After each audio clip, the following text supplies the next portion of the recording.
Hallelujah. खुदावन यीशु नासरी के जीवी जलाली और सामर्थ्य नाम में फिर से एक बार मैं पास्टर राजू ठाकुर आप सभी का इस लाइव सेशन में हार्दिक स्वागत करता हूं। परमेश्वर की हुजूरी आपके जीवन में बनी रहे और आज के वचन के द्वारा फिर से एक बार परमेश्वर आपके जीवन में अद्भुत काम करे। और देखते देखते लगभग आज का ये 41वां भाग है और 41वें भाग में हम आज वही बातों को देखेंगे जो हमारे जीवन के लिए जरूरी है। और जिस विषय पर हम अध्ययन कर रहे, मनन चिंतन कर रहे, एक लंबा संदेश ये चल रहा है जिसके शुरुआत में ही मैंने बता दिया था कि ये छोटे समय का संदेश नहीं है, एक लंबा समय चलेगा। और मुझे आज खुशी हुई कि पास्टर ताराचंद सेनानी उन्होंने इस सभा को बाइबल स्टडी बोलकर उसका एडवर्टाइज किया, या उसकी जो भी सोशल मीडिया के ऊपर जो फ्लायर की जो डिजाइन बनाई है वो बाइबल स्टडी बोलकर बनाई है। इसलिए मुझे खुशी हुई क्योंकि संदेश 2 या 3 एपिसोड में, लगभग 10 एपिसोड में खत्म होता है प्रचार, लेकिन बाइबल स्टडी गहराई में जाते जाते एक लंबा समय लेती है।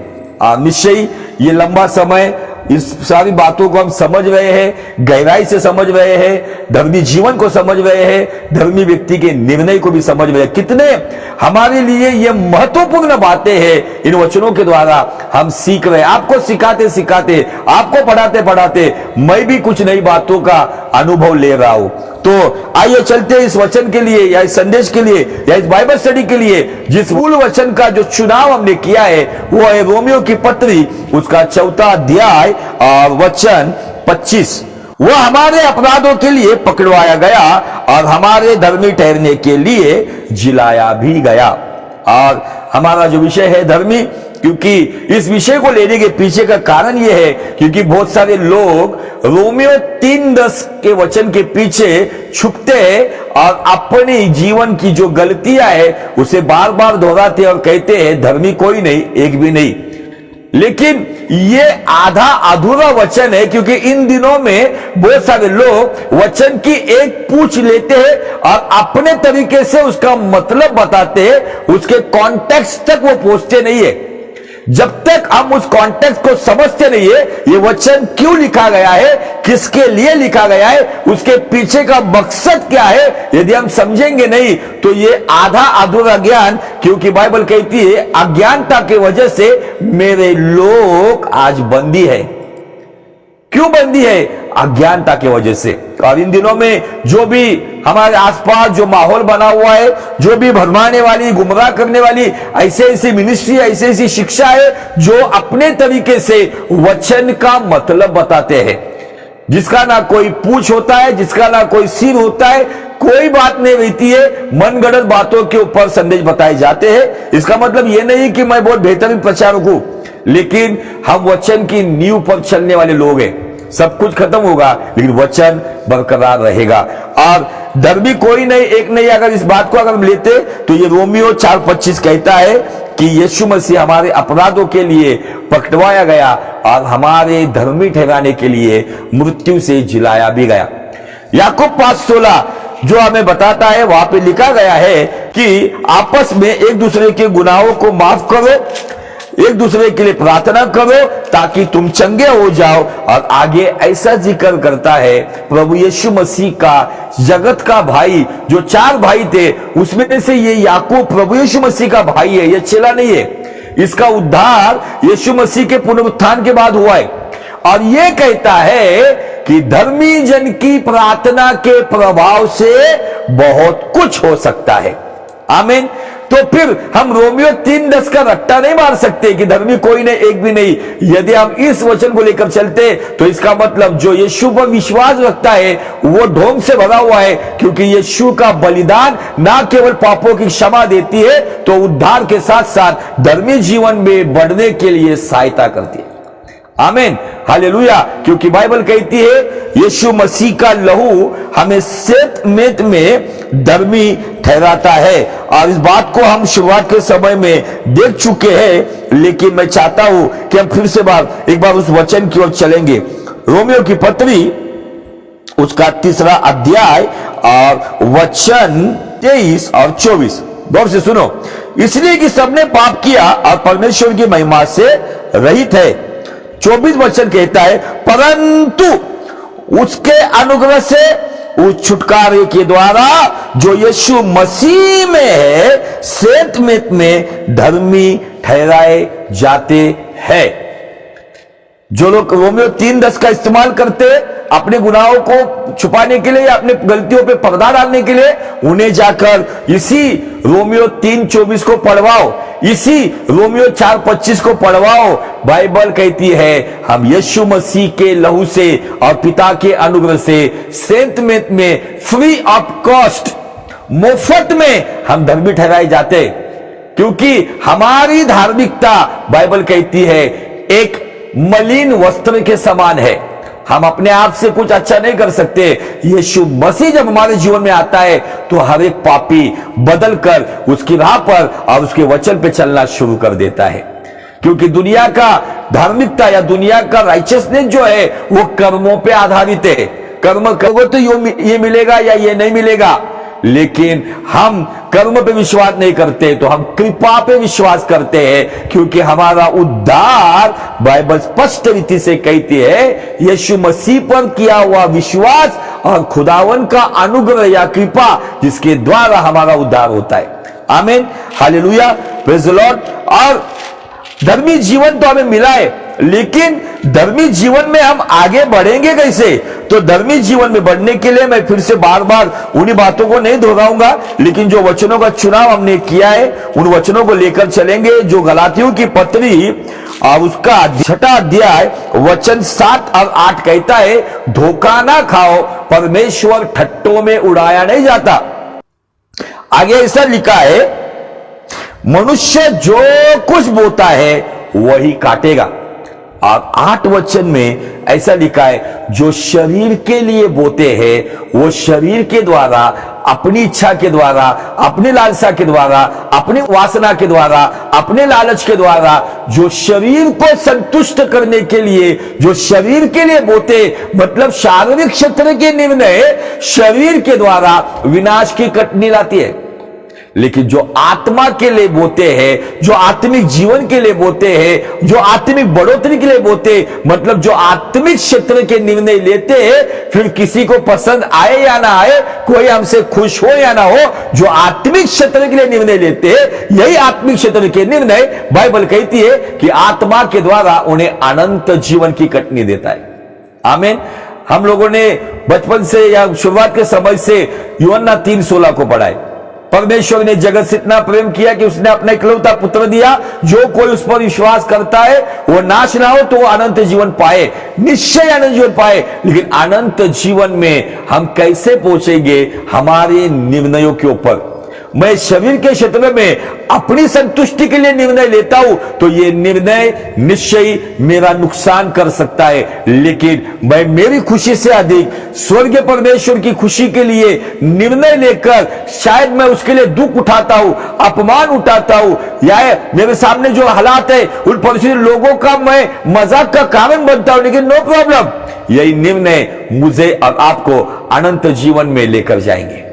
आमीन, हालेलुया। एक मसीह जीवन में निर्णयों को बहुत महत्व है। मसीह जीवन निर्णयों के ऊपर डिपेंड है, और ये परमेश्वर है हमारे छोटे छोटे अच्छे निर्णयों का सम्मान करते हुए हमें महिमा से महिमा में और आशीष से आशीष में लेके चलता है।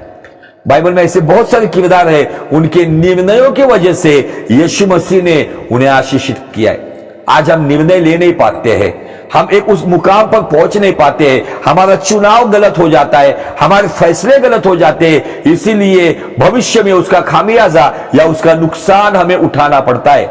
लेकिन यदि हम आत्मिक क्षेत्र में चलते हुए आत्मा की राह पर यदि हम परमेश्वर को संतुष्ट करने वाले निर्णय अगर लेते तो वही निर्णय भले कुछ समय तक हमें तकलीफ होगी, लेट मिलेगा, लेकिन लेटेस्ट मिलेगा। आमीन, हालेलुया। आइए हम परमेश्वर के वचन से देख रहे हैं धर्मी के निर्णय, धर्मी के चुनाव, और हम बहुत सारे लोगों के निर्णय देख चुके हैं, मैं उनके नाम नहीं लूंगा, लेकिन फिलहाल हम मूसा के निर्णय देख रहे हैं और मूसा के निर्णयों के ऊपर हम अध्ययन कर रहे हैं, जिसके लिए हमने चुनाव किया है इब्रानी की पत्री 11 अध्याय और वचन 24। बाइबल कहता है, विश्वास ही से मूसा ने सयाना होकर फिरौन की बेटी का पुत्र कहलाने से इनकार किया, इसलिए कि उसे पाप में थोड़े दिन के सुख भोगने से परमेश्वर के लोगों के साथ दुख भोगना अधिक उत्तम लगा। Hallelujah, praise the Lord. यहां पर पहला निर्णय हमने देखा है आत्मिक सयानापन। बहुत सारे लोग सभी बातों में शाने बनते, बहुत सारे लोग सभी बातों में बुद्धिमान बनते, लेकिन कितने सारे मसीह हैं जिनको आज बाइबल की कुछ किताबें भी पता नहीं है। शायद वो पैदाइशी मसीह होंगे, न्यू कन्वर्ट होंगे, लेकिन आज हमें दुनिया का सारा नॉलेज है। कुछ लोग तो इंटरनेट के बारे में, मोबाइल के बारे में, नाना प्रकार के एप्लीकेशंस के बारे में, ये सेटिंग वो सेटिंग सब कुछ उसमें माहिर है, लेकिन उसका दूसरा पहलू यह है कि उनको परमेश्वर के वचन से बहुत अनजान है। परमेश्वर के वचन में वो बालक है। वास्तविक पौलुस कहता है कि वे अभी बड़े होना चाहिए, दूध छोड़कर रोटी खाना चाहिए। लेकिन आज एक बड़ी संख्या को मैं देखता हूं, जब कहीं पर भी मैं सेवकाई के लिए जाता हूं, तो बहुत सारे लोगों को जब पुराने नियम का अगर किताब बोलता हूं, हबक्कुक की किताब, वो इंडेक्स देखने के बाद भी उन्हें उस किताब उन्हें मिलती है। होशे की किताब, योना की किताब, योएल की किताब, नहूम की किताब उन्हें मिलती नहीं है, लेकिन उनको दुनियादारी की बात बताएंगे तो फटाफट तोते के जैसा बात करना शुरू कर देते। जो परमेश्वर के वचन से जानकारी रखता है, जो परमेश्वर के वचन से रूबरू होता है, वो यीशु से रूबरू होता है और उसके जीवन में वचन के द्वारा टिकने वाली, हमेशा वो बने रहने वाली आशीष का अनुभव हमेशा वो पाते हैं। आमीन, हालेलुया, प्रेज़ द लॉर्ड। पहला निर्णय सयाना होना, इसका मतलब मूसा मूर्ख था क्या? नहीं, बाइबल कहती है स्तिफनुस ने जब प्रचार किया था तब स्तिफनुस कहता है मूसा को मिस्र की विद्या सिखाई गई थी, लेकिन ये होने के बावजूद उसने मिस्र की विद्या को महत्व नहीं दिया, उसने इजरायली बातों को महत्व दिया। और जब उसे वो सयानापन आया तो बाइबल कहती कि उसने फिरौन की बेटी का पुत्र कहलाने का इनकार किया। और फिरौन की बेटी का पुत्र कहलाने का इनकार किया मतलब क्या किया, इसमें से बहुत गहराई की बातें पिछले एपिसोड में मैं बता चुका हूं। आप YouTube पर जाकर इन बातों का गहरा अध्ययन कर सकते हो। तीसरी बात है कि उसने पाप के थोड़े दिन का सुख भोगने से अधिक परमेश्वर के लोगों के साथ दुख भोगना अधिक उत्तम लगा। तीसरा निर्णय है, आपको दुनियादारी की मौज मजा में समय बिताने को अच्छा लगता है, घंटों आपको फिल्मों देखने में आनंद लगता है, मनोरंजन की दुनिया में रहना अच्छा लगता है, या परमेश्वर के लोगों के साथ दुख भोगना मतलब क्या? जाकर सेवकाई के लिए मार खाना, ये केवल ये नहीं, परमेश्वर के लोगों के साथ दुख भोगना मतलब ज्यादा से ज्यादा फेलोशिप में रहना।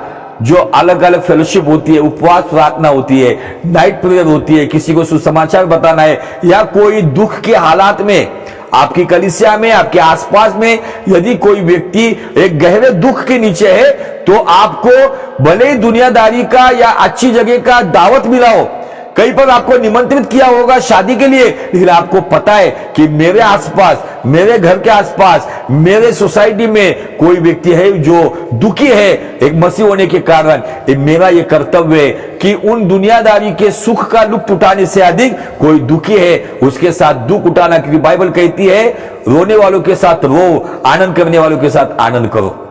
आज मेरा और आपका मकसद ये, क्योंकि बहुत सारे लोग लोगों के दुखों को देखकर पीठ घुमाकर चले जाते हैं, लेकिन धन्य वे लोग जो लोगों के दुखों में शरीक होते हैं, उनको सहारा देते हैं, उनका सहारा बनते हैं, उनको काउंसलिंग करते हैं, उनको हियाव देते हैं, उनको धीरज बांधते हैं। ऐसे लोगों को खुदावन आशीषित करता है। ये दुनियादारी की आशीष तो चलती रहेगी, सभी प्रकार की दावतें उड़ाते रहेंगे लोग, मौज मस्ती चलती रहेगी, लेकिन देखो ऐसा कोई भाई है, ऐसी कोई बहन है, ऐसा कोई पिता है, ऐसी कोई माँ है जो दुखित हालात में, उन्हें समय दे दो। प्रभु के लोगों के साथ दुख उठाना, ये तीसरा निर्णय मूसा का था। जब मूसा ने इस निर्णय को लिया होगा तो सारा राज दरबार उसके ऊपर हंस पड़ा होगा। ये पागल देखो, ये आने वाले दिनों का एक दूसरा फिरौन बनने वाला है।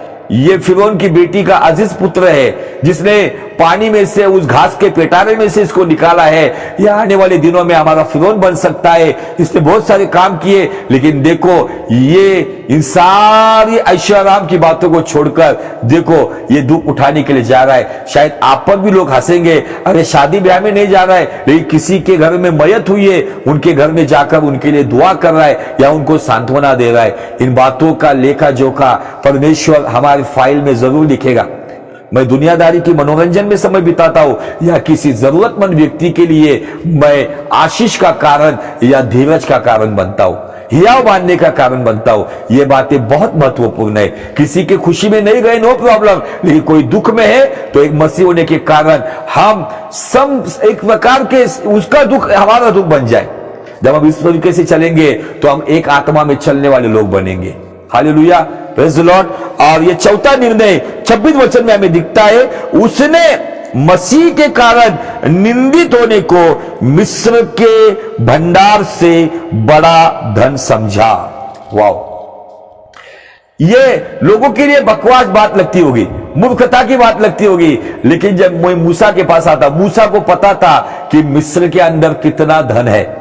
और मैं बता चुका हूं कि जब मूसा ने यह निर्णय लिया था मिस्र को त्यागना, फिरौन की बेटी का पुत्र होने का इनकार करना, मसीह के कारण अपने परमेश्वर के लोगों के साथ दुख उठाना, यह निर्णय जब उसने लिया, उसको पता था मिस्र उस जमाने में पूरे विश्व में एक बड़ी महासत्ता थी, ताकतवर देश था, क्योंकि सारे संसार का धन मिस्र के अंदर था। 40,000 टन 40,000 किलोग्राम सोना मिस्र के अंदर था, लेकिन मूसा ने उसे ठोकर मार दी। मूसा ने ठोकर मार दी और बाइबल कहती है 40,000 टन सोने से अधिक मसीह के कारण विटंबना उठाना, निंदित होना, अपमान होना, ये बातों को उसने प्रिय जाना। आज हम लोग आपस में रिश्ते नाते में कोई हमारा अपमान करता है, हम दुखी हो जाते हैं। कोई हम सेवकाई में कभी कभी जाते, कुछ लोग हमारे मुंह पर हमें जलील करते हैं, लेकिन मैं आपको बताना चाहता हूं दुनियादारी का जो आनंद है उससे अधिक मसीह में मिलने वाला अपमान आपको बेहतरीन बनाता है। क्योंकि यदि मैं यहां पे अपमानित होता हूं तो निश्चय स्वर्ग में वो मुझे सम्मानित करता है। जब मैं इस अपमान के ऊपर आता हूं तब मैं यीशु मसीह के जीवन को देखता हूं। यीशु मसीह के जीवन को जब देखता हूं, जब गत्सेमानी बाग से यीशु मसीह को घसीट कर लेकर गए और जो पिलातुस था, पिलातुस ने तलमुद नाम के हिब्रू किताब में कुछ लाइनें लिखी है। अब उस लाइनें में वो कहता है कि यीशु मसीह जहां पर उसको बंदी बनाकर रखा था, जो लॉकअप या जो जेल था, उस जेल के अंदर यीशु मसीह के साथ 800 रोमन ढट्टे कट्टे सैनिक थे। 800, एग्जैक्ट 800 यह आंकड़ा लिखा है। और ये 800 सैनिक बारी बारी से यीशु मसीह की दाढ़ी नोच रहे थे, उसके मुंह पर थूक रहे थे, आंखें बंद करके उसको घूंसे मार रहे थे। हम क्या सहन करेंगे किसी का? हम किसी की गाली सहन नहीं कर सकते तो हम कहां के मसीह हैं? आपके अच्छे कामों का सिला यदि कोई बुराई से देता है तो हम उसको सहन नहीं कर पाते, हम कहां के मसीह हैं? हाँ, गुस्सा आएगा आपको, लेकिन गुस्से पे वचन के द्वारा नियंत्रण रखना यह हमारा कर्तव्य है, क्योंकि हमारा यीशु मसीह, बाइबल कहती है, वो चुप रहा, चुप रहा। उसकी दाढ़ी का हर एक बाल नोच नोच कर निकाला गया। सुबह तक उसकी पूरी दाढ़ी निकल गई थी। उसकी आंखें बंद करके उसे घूंसे मारा जाता था। और तलमुद नाम की उस इब्रानी किताब में पिलातुस, जिसके द्वारा यीशु मसीह को सजा सुनाई गई थी, वो कहता है मैं रात भर सो नहीं पाया, क्योंकि यीशु मसीह की सिसक सिसक कर, जो आहे भर भर कर जो वो सहन कर रहा था, उसका स्पष्ट आवाज, क्लियर साउंड पिलातुस के बेडरूम तक जा रहा था। और इस बातों से पिलातुस कहता है कि मैं सो नहीं पाया। इतना कुछ हमारे लिए उसने सहन किया, हम क्या सहन करेंगे? इतनी बड़ी विटंबना उसने सहन की। 800 सैनिक उसकी आंखें बंद करके उसे घूंसे मार रहे थे। 800 सैनिक बारी बारी से दाढ़ी नोच रहे थे। 800 सैनिक उसके मुंह पर थूक रहे थे। लेकिन फिर भी दूसरे दिन यीशु मसीह कहता है, हे पिता क्षमा कर, ये नहीं जानते क्या कर रहे। लेकिन आज इन बातों को हमें बहुत गौर से समझना होगा, अपने जीवन में अप्लाई करना होगा कि क्या मैं दुनियादारी की बातों में आनंदित होता हूं या मसीह के लिए मैं निंदित होने को एक बड़ा सम्मान समझता हूं।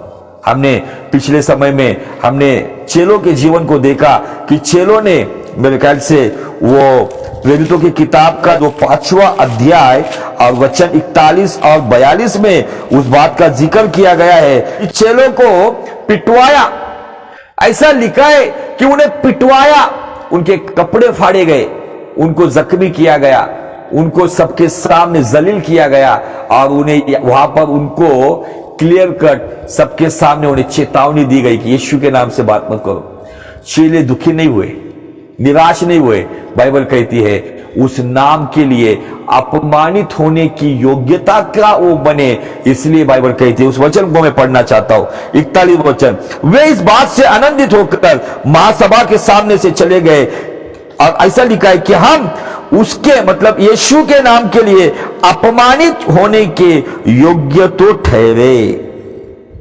आज हर एक को यीशु के नाम में सम्मानित होना है, यीशु के नाम में फेमस होना है, यीशु के नाम में बड़ा धन लूटना है, यीशु के नाम पर बड़ी बड़ी बातें करनी है। लेकिन ये चेले पागल थे क्या?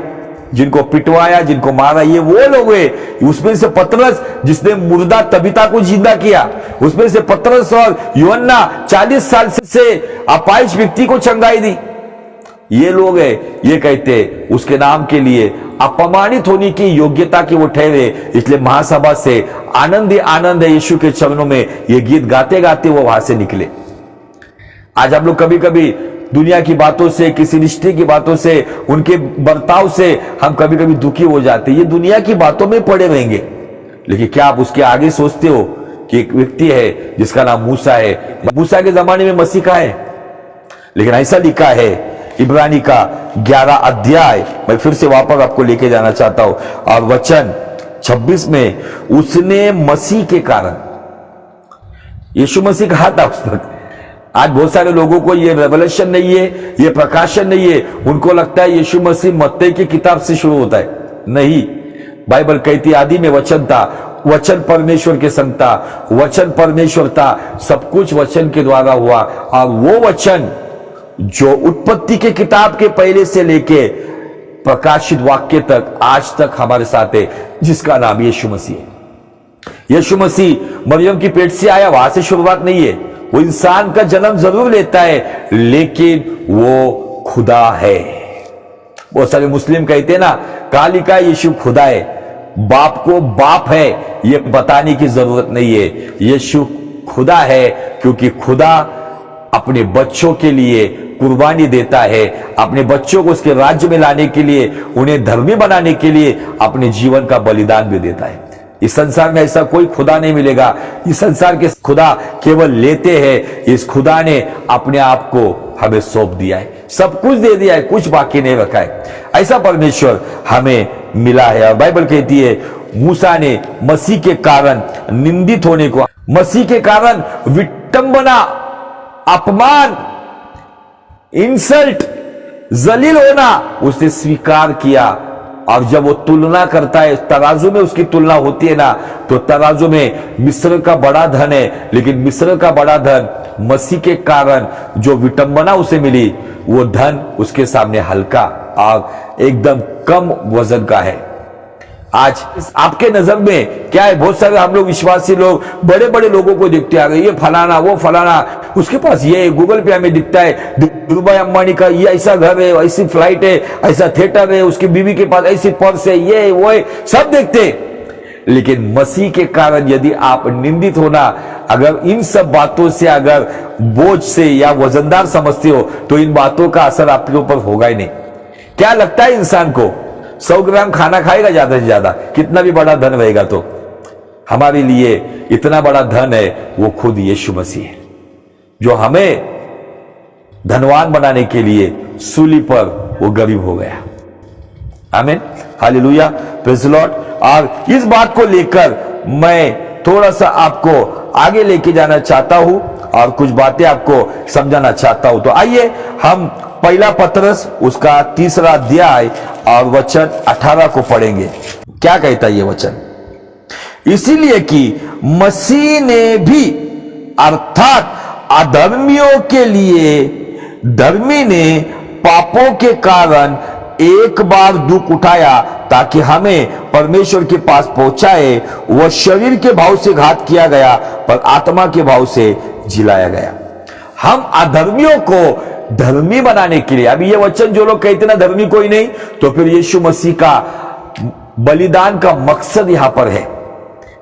यीशु मसीह के बलिदान का मकसद यहां पर है, और वो मकसद ये कहा गया है, हम हमारी मां के पेट से अधर्मी और पापी थे, हमें धर्मी और उद्धार के द्वारा उसकी संतान बनाने के लिए परमेश्वर के पुत्र ने हमारे लिए एक बड़ी आहुति या बड़ा बलिदान दिया।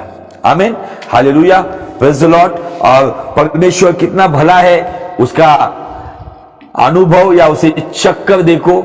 ये जब तक हम चखेंगे नहीं ना, बहुत सारे के पास यीशु मसीह इंफॉर्मेशन जानकारी के द्वारा है, व्यक्तिगत अनुभव के द्वारा नहीं है। जब तक आपका व्यक्तिगत पर्सनल एनकाउंटर उसके साथ होता नहीं ना, तब तक जीवन नहीं बदलता है। फिर भले आप न्यू कन्वर्ट हो या पीढ़ियों के मसीह हो, आपके स्कूल के दाखिला के ऊपर मसीह ये जात लिखी होगी, उसके वजह से आप और मैं स्वर्ग नहीं जाएंगे।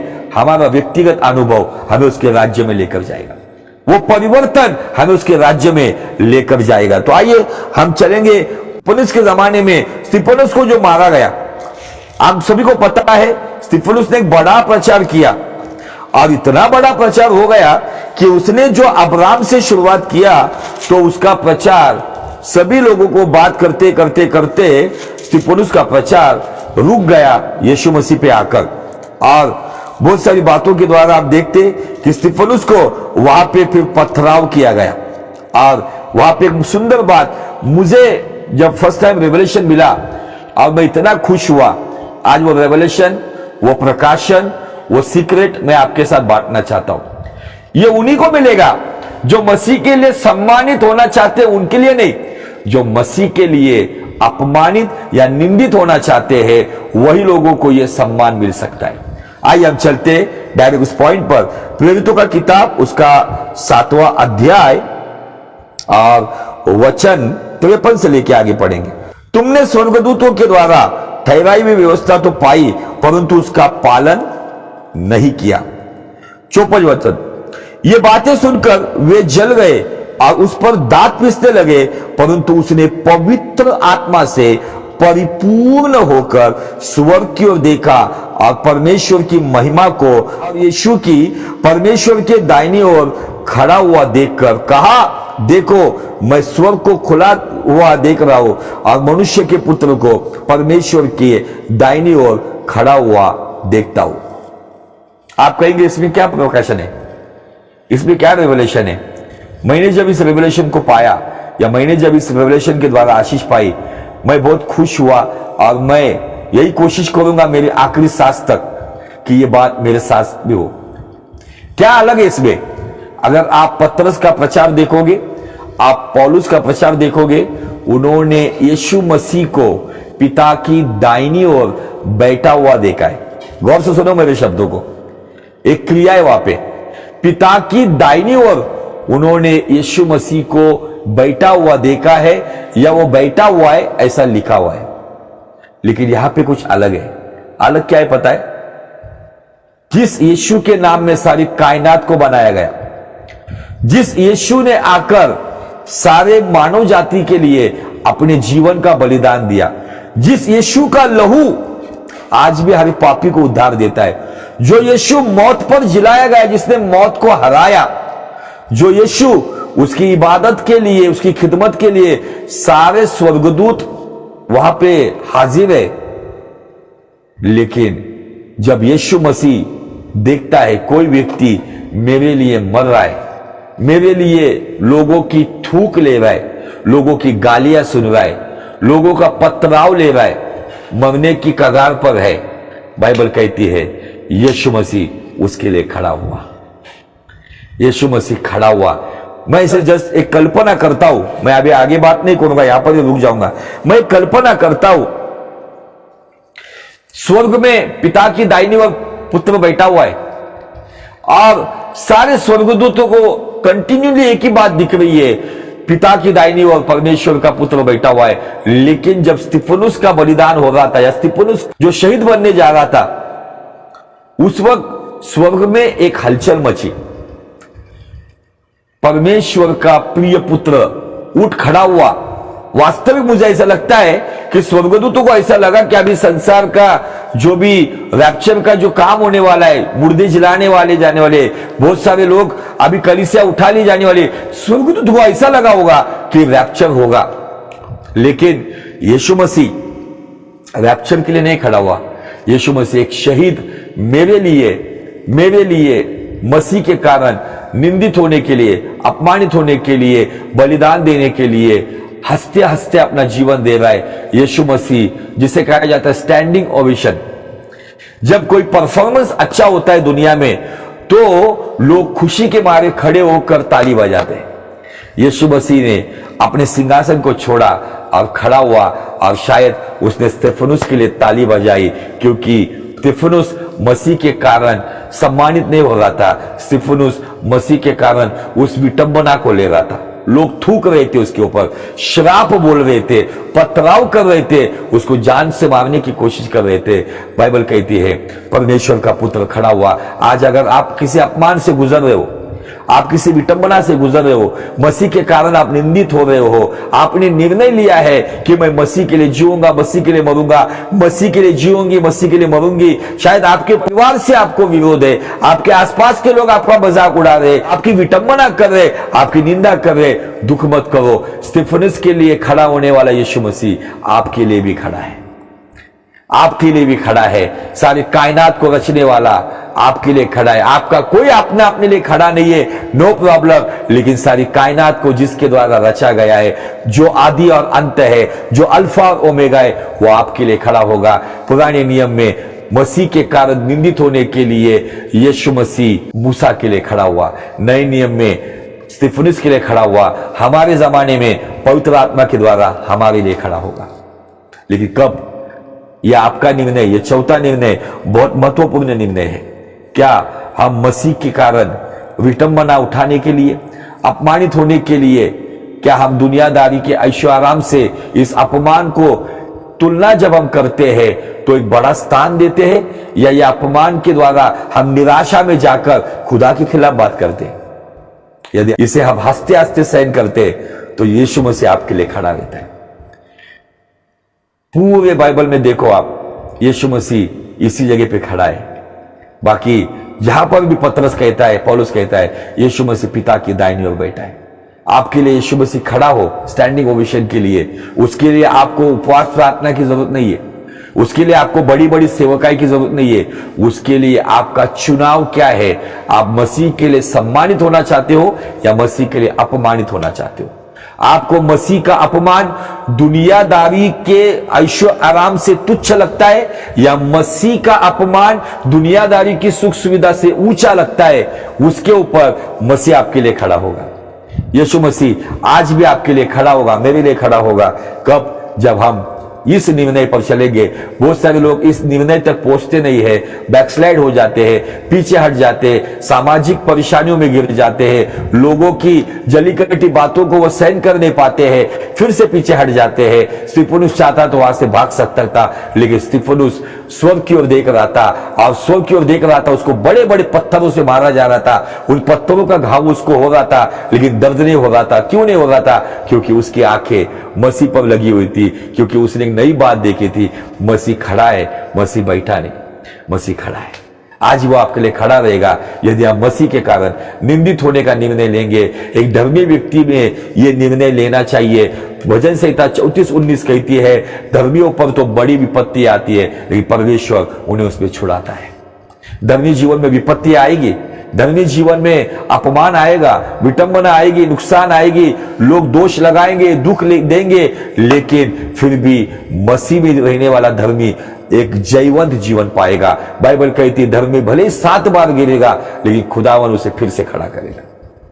यह आपका मेरा निर्णय बहुत महत्वपूर्ण है। कुछ लोग इन दिनों में, जवान लोग, वर्शिपर लोग, आज इन दिनों में मैं देखता हूं, उन्हें केवल सम्मान चाहिए, उन्हें बड़ा नाम चाहिए, एरोप्लेन में घूमना है, इंटरनेशनल मिनिस्ट्री करनी है, यहां वहां जाना है, बड़े बड़े बातों में उनको रहना है। लेकिन कौन सा व्यक्ति जो आज ये निर्णय लेगा कि मैं मसीह के लिए निंदित होने के लिए तैयार हूं, और उसके लिए दुनियादारी की शान और शौकत को मैं कुर्बान कर देता हूं?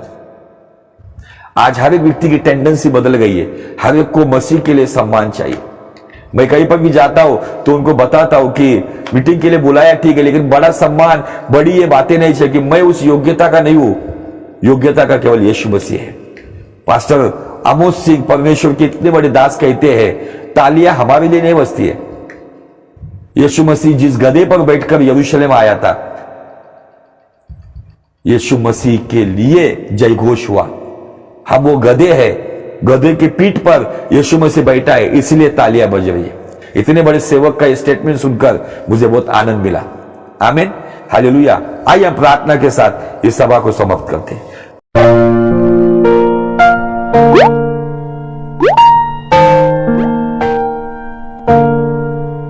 प्यारे पिता परमेश्वर, यीशु नासरी के नाम में हम धन्यवाद देते, आपकी महिमा करते। आज इस वचन के द्वारा आपने हमसे बात की, इसलिए आपका शुक्रिया अदा करते।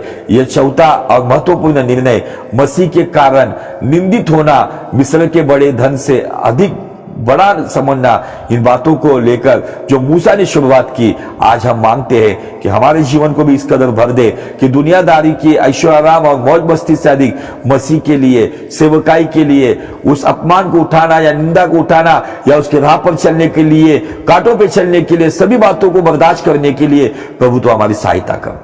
हम अपने आप को तेरे हाथ में सौंपते हैं खुदावन। यदि हमारे अंदर अगर दुनियादारी की ऐसी कुछ बात है जो मसीह से अधिक हम उसे महत्व देते, उसे आज निकाल दो। अब तुझे महत्व देकर तेरे लिए जीवन जीने के लिए तू हमारी सहायता कर। देखने वालों में से यदि कोई भाई बहन बीमार है, प्रभु जी उनको छू लेना। मैं डिक्लेयर करता हूं 1 पतरस 2:24 के अनुसार तेरे कोड़े खाने से वे चंगे हैं। यदि कोई परेशान है, समस्याओं में है, दुख दर्द में है, आज उनकी सारी परेशानियों को हटा दो, दुख दर्द को मिटा दो और आपकी सुख शांति आनंद समाधान से भर दो और आपकी राह पे चलने के लिए पवित्र आत्मा में यीशु नासरी के नाम में अगुवाई करो। सभी भाई बहनों को, उनके परिवार को तेरे लहू के अंदर मैं सील करता हूं, विनती करता हूं, यीशु नासरी आपके फरिश्तों का लश्कर और पवित्र आत्मा आपके अग्नि का बाड़ा इन सभी के चारों ओर बनावे। सारा आदर, सारी महिमा आपको देते हुए आपका प्रिय पुत्र नासरी यीशु जो था, जो है और जो आने वाला, उस यीशु नासरी की जीवित जलाली और सामर्थ्य नाम में मांगता हूं, इसलिए सुन, ग्रहण कर पिता। आमीन, आमीन, आमीन। प्रभु करे इस वचन के द्वारा आपको बहुत बहुत आशीष मिले और एक योग्य निर्णय लेकर धर्मी जीवन में आगे बढ़कर आत्मिक जीवन में बढ़ोतरी पाने के लिए पवित्र आत्मा यीशु नासरी के नाम में आपकी बहुत बहुत सहायता करे। इस वचन के द्वारा निश्चय आप आशीषित हुए तो परमेश्वर की महिमा के लिए इस वीडियो को हो सके ज्यादा से ज्यादा आपके प्रिय लोगों के साथ शेयर कीजिए। खुदावन करे आपको बहुत बहुत आशीष मिले। May God bless you.